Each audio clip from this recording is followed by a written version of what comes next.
नायडू इतने hardcore bargainer निकलेंगे इसकी उम्मीद तो शायद कभी मोदी शाह ने नहीं की होगी। पहले जब वक्फ कानून को सपोर्ट किया तो मोदी से 2 लाख करोड़ का पैकेज ले लिया और अब चुनाव आयोग के खेल पर चुप रहने की कीमत वसूलने की तैयारी है।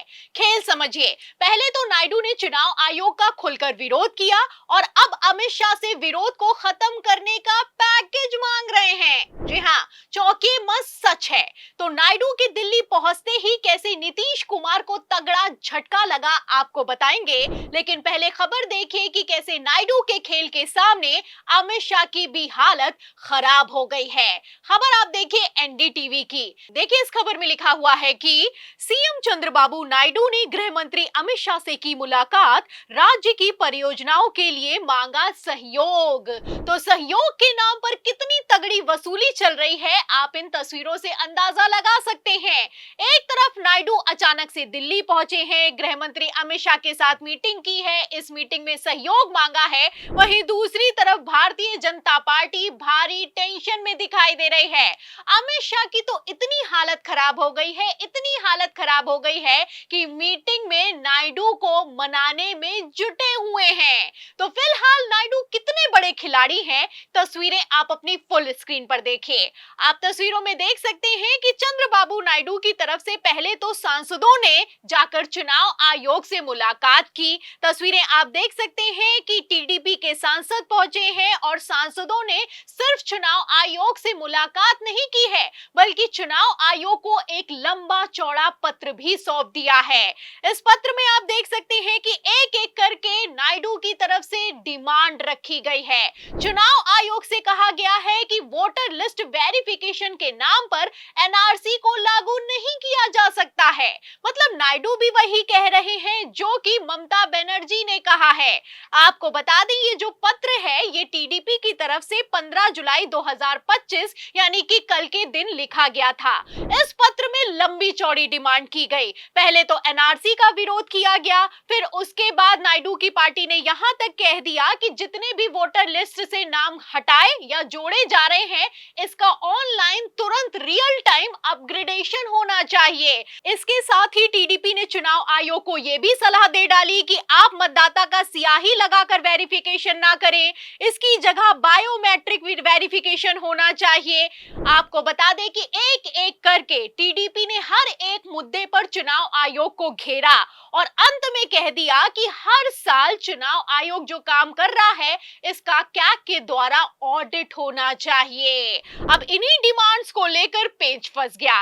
एक तरफ नायडू ने पत्र लिखा, दूसरी तरफ आंध्र प्रदेश से लेकर दिल्ली तक खलबली मच गई। खबरें तो यहां तक निकलकर सामने आई कि जिस तरीके का पत्र नायडू ने लिख दिया है चुनाव आयोग को, इससे चंद्रबाबू नायडू और मोदी जी की दोस्ती टूट सकती है। तो फिलहाल दोस्ती टूटी तो 16 सांसद जाएंगे और सांसद जाएंगे तो मोदी की कुर्सी जाएगी। तो मोदी की कुर्सी को बचाने के लिए गृह मंत्री अमित शाह ने कैसे कमान संभाली है, इसका अंदाजा आप इस बात से लगा सकते हैं कि जैसे ही टीडीपी की तरफ से पत्र निकलकर सामने आया, नायडू ने लंबी चौड़ी डिमांड का पत्र चुनाव आयोग को थमाया, तो गृह मंत्री अमित शाह ने अचानक से दिल्ली में मीटिंग बुलाई है। सुबह पत्र लिखा गया है और शाम को यह मीटिंग हुई है।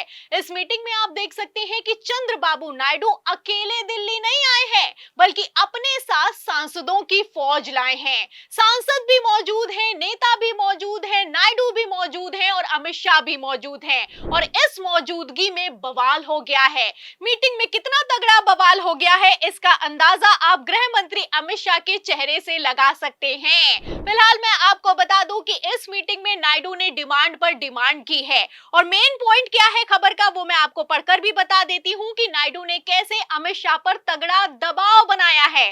खबर आप देख भी सकते हैं, एनडीटीवी की खबर है और इसमें लिखा भी हुआ है कि नायडू ने इस बात पर जोर दिया कि आंध्र प्रदेश अभी भी वित्तीय संसाधनों की भारी कमी से जूझ रहा है, इसलिए केंद्र इस मामले में हमारी और मदद करे। मुख्यमंत्री ने अमित शाह को बताया कि 16वें वित्त आयोग से अनुरोध किया गया है है कि वो आंध्र प्रदेश को हुए वित्तीय नुकसान पर विचार करें। तो विचार पर विचार करने के लिए डिमांड की डिमांड लिस्ट लगातार थमाई जा रही है।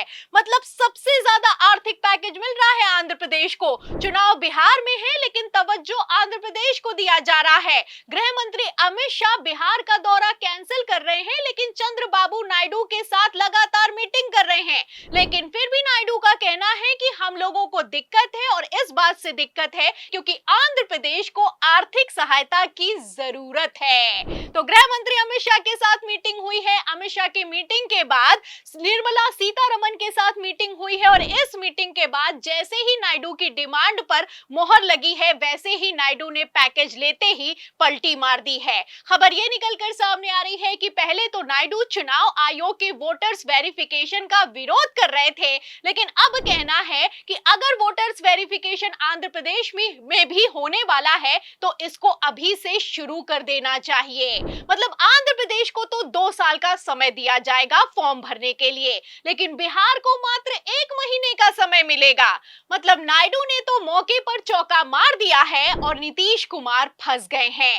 नीतीश कुमार ना सवाल कर पाए, ना आर्थिक पैकेज ले पाए, ना विरोध कर पाए और ना ही दबाव बना पाए। बिहार में विधानसभा चुनाव होने वाले हैं। चुनावों से ठीक पहले अपडेट ये निकलकर सामने आ रहा है कि चुनाव आयोग के इस रिवीजन में एक साथ 35 लाख वोटर्स कटने वाले हैं। एक तरफ नीतीश कुमार चुनाव आयोग के इस एक्शन पर, इन बयानों पर, चुनाव आयोग के वोटर वेरिफिकेशन पर बोलने के लिए तैयार नहीं है, वहीं दूसरी तरफ नायडू खेल गए हैं। अब ऐसे हालातों में जब गृह मंत्री अमित शाह भी नीतीश कुमार की सुनने के लिए तैयार नहीं है तो नीतीश की ही पार्टी में खींचतान मची हुई है, क्योंकि भारतीय जनता पार्टी तो सुन नहीं रही है। ऐसे में नीतीश कुमार की हालत कितनी खराब हो चुकी है इसके लिए आप लेटेस्ट खबर देखिए। खबर आप देखिए जागरण की। देखिए इस खबर में लिखा हुआ है कि नीतीश कुमार को बड़ा सियासी झटका, कद्दावर कुर्मी नेता ने जेडीयू से दिया इस्तीफा। तो लगातार इस्तीफे पर इस्तीफे दिए जा रहे हैं। जेडीयू में इस्तीफों की झड़ी लगी हुई है। नीतीश कुमार ने चुप्पी साध रखी है। गृह मंत्री अमित शाह बिहार जाने के लिए तैयार नहीं है।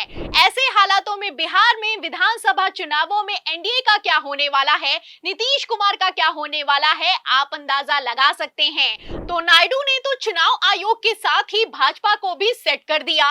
पहले विरोध किया, फिर कीमत को वसूल कर लिया। लेकिन नीतीश कुमार का क्या हुआ, या फिर यूं कहें नीतीश कुमार का इस बार के विधानसभा चुनाव में क्या होगा?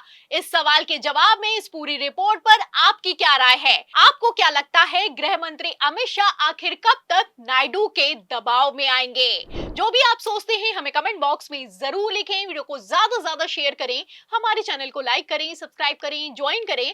फिर मिलती होंगी खबर के साथ, तब तक के लिए धन्यवाद।